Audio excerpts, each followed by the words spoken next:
Richard Prowse. Your philosophy on the whole rating system? It was the title they kept saying from the get-go was always in jeopardy. I was like, no, it's not. W.C. Fields made a movie called The Bank Dick in the 20s. And they're like, yeah, but he didn't have to advertise on TV. So they were saying that it was going to be problematic. And while we were shooting, they did this, I think it was like third week. They did this thing. It was kind of cool, a due diligence move. They called up all the networks and every place that they were going to intend to buy some advertising for this movie when it came out. And said, hey, we got a movie called A Couple of Dicks. It's a cop movie. It's about Tracy Morgan, Bruce Willis. You guys can give us a hard time advertising it like you did with Zack and Miri. Because that's why they went off of it. They were just like, we saw what you dealt with on Zack and Miri Make a Porno. We don't believe in that kind of thing. So we're going to make sure our title's going to fly. And so every TV station network came back, said yes, with the exception of ABC, CBS, and NBC, the three fucking diamond jewels in the crown, whatever they call them, the top dogs. And they said they wouldn't run an ad before 9 o'clock p.m. So, old Kevin Smith, 23-year-old Kevin Smith, was like, fuck him! I'm going to die with dicks in my hand, which would have sounded really awesome.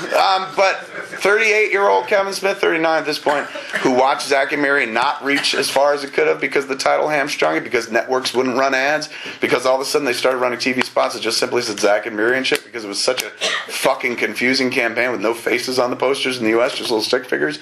I was like Chief Brody in Jaws 2, dude. I was just like, I've seen a shark before, and you better do something about this one because I ain't going through that hell again. So these cats were like, look, they're not like let's get fancy, let's trick the public or TV. Studio's like, we're a corporate entity, man. Like, here's the body politic of the movie. If there's a cancer in there, we're going to cut it out completely. And so they're like, this title is a fucking cancer on the body of the movie. So you can go down with it, or we can have everybody who worked on this movie let their work be seen and have people enjoy the movie. And if it had been any other year, if I hadn't gone through Zack and Miri the year before, I'd have been like, fuck them. It's dicks or nothing. They'll bend to our will. And $30 million worth of people would have went to see the movie, and that's about it. Cop Out gives it a chance to reach out, man. And that's never more true than this weekend, than the weekend. Not this weekend. There was some. I'm not a football guy, but there's some sports going on, as there always are in the United States on the weekend. Two big football games, not last week and the weekend before. Does anybody know what they are? Something like that. Something's happening in the world of football where everybody's excited in the States again. So anyway, we had two spots during those games. And I'm on Twitter while it's happening because I don't fucking watch football and shit. I'm not fucking around on Twitter talking about eating my wife's asshole or something. All of a sudden, a slew of fucking posts pop up of people going like, oh my God, I saw a funny version of your trailer for Cop Out. And I was like, what? And all of a sudden, I realized TV spots were running. Then TV spots ran during the Grammys. Then during Lost. And we're a month out from the movie coming out. Now, I stand here with like 3.5 weeks till the movie hits theaters. There is more awareness for this movie now than there was for Zack and Miri the day we opened. You know, Seth Rogen told me the fucking perfect story that it really kind of summed up the release of Zack and Miri. He's like, I went in a meltdown on Saturday after the movie opened. And the guy behind the counter was just like, hey man, when's that porno movie coming out? And he's going, if a fucking comic book dealer in a comic book store doesn't know when a Kevin Smith movie's coming out, somebody fucked up, didn't they? I was like, you're absolutely right. Nobody fucks up on this movie, man. Warner Brothers, they're just like carpet bomb. Everybody's going to know this movie exists. And you may not want to see it, but you're going to fucking know it exists. You're going to be sick of Cop Out by the 26th because that's what they do. They just make you aware of it. They don't force you into the theater, trick you into the theater. They're just going to surround you with it and let you know that that option's there and show you as much as possible to intrigue you into the theater. I come from a world of like bells and whistles and tricks and shit like that. And kind of like, let's trick them into the theater by doing this. Or let's beg them to come into the theater by kicking you out there and crying for them or something. You know, it's like, I mean, God, I love Miramax. Miramax kind of created me in as much as when they picked up Clerks, they didn't have anybody in the movie to sell the movie. Like, you know, they couldn't be like, from Dante, from Brian O'Halloran, the man who, you know. So what they decided back then was like, we'll take the filmmakers and put them out front. So me, Quentin, Robert, shit, anybody who came through Miramax, man, they put out on the stage. You were the star. So you began to speak for the movie and created this weird personality. Like, in addition, like me and Robert and Quentin got so fucking lucky. During the 80s, you don't know any directors' names, man. Like, directors were just dudes that got beat on by movie stars like Bruce Willis.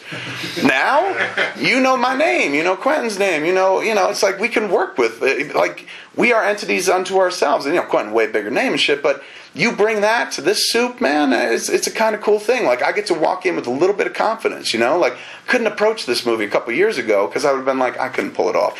I stay making Kevin Smith movies, not because that's the only movie I can make, because that's the easiest movie for me to make. Like, I can make a Kevin Smith movie in my sleep.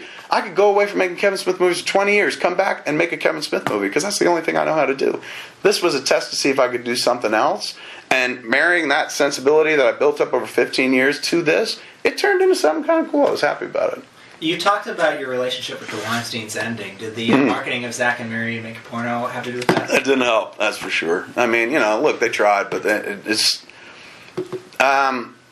Miramax back in the day, circa 94 to say 2000, perhaps a golden era of movie marketing. They figured out how to reinvent it. Even before 94, I go back to 92 Crying Game. It's just like they found a way to get you to go see medicine movies, for Christ's sakes. Who the fuck was going to go see the Crying Game? But they created something out of it, man. They're like, something's going to go on in this movie. There might be a dick. There's a dick in the movie? And so they were like the P.T. Barnums. They got us in and got us to watch movies that we never would have left the suburbs to go see, to a big city to go see and whatnot. And in doing so, necessity being the mother of invention, they didn't have a lot of money. They couldn't carpet bomb and just spend we're going to spend $30 million to make the movie and $50 million to open it. They don't do that kind of thing. Harvey's favorite thing to say is like, a studio's $40 million is my $10 million. In other words, he can take 10 and make it into what a studio will do for 40. So those cats kind of created this brand of movie marketing from 92 to 2000 that was completely unheard of, brand new, changed the game completely. They didn't go where the puck was. They went to where the puck was going to be. But, you can't be the top guy forever. The more you do it, the more people look at it. And so, look, when the Oilers exploded between 80 and 84, a lot of teams were like, Jesus Christ, what is happening? How is this happening? How can we stop this? With the advent of video, they just start watching games and going like, okay, so basically we just clog up the middle here. We can stop that Gretzky idiot. And then, Coffey's pretty fast. Let's beat him in the back. And, basically people can see the strings and the wires. I mean, brilliance is not brilliance. There's no such thing as brilliance that can't be understood, broken down, and probably taken for oneself as well. There's natural innate brilliance like a Wayne Gretzky or something like that. But like when you start to break things down, you can really go like, I can kind of work. I think I can kind of get my head around it. And these cats created a marketing game that everybody else said, shit, let's do that. And they started doing it. And then the next move should have been, all right, let's create the next thing of marketing. Let's go where the puck's going to be. But instead, they just started puck chasing. So all of a sudden, the marketing just started to look like movie marketing, like studio marketing. And then oddly, studio marketing started to look more like Miramax marketing. So they both switched positions, but rather than take the next step going like, okay, well, fucking now they're playing my game, I'm going to play a third game. And they could chase me up here. Instead, they just like, all right, we're here now, let's just play here.